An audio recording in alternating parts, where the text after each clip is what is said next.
The Electricity Sector Association of Kenya, ESAK, and the Association for Electric Mobility and Development in Africa, AEMDA, are calling on the government to reduce the taxes imposed on electric vehicles to make it more attractive in the country.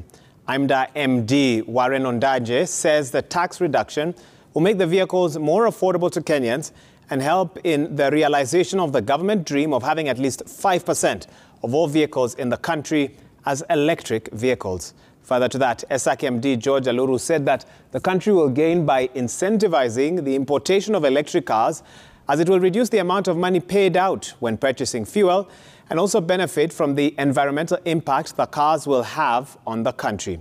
The two institutions signed an MoU that is geared towards encouraging demand and adoption of e-mobility in the country.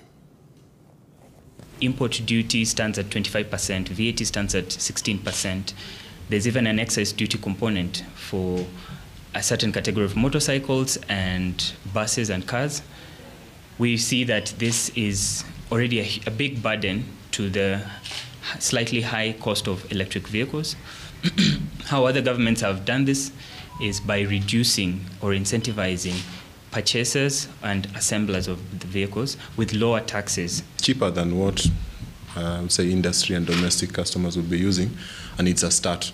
So there's actually an awareness that e-mobility can really help us in terms of managing our supply and demand situation.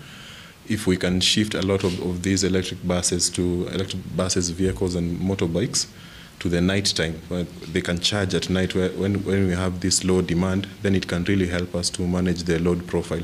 But in terms of the cost itself, today KPLC is proposing 17, but as we go along, of course, there will be more generation coming online, and the newer generation will come in at a lower cost.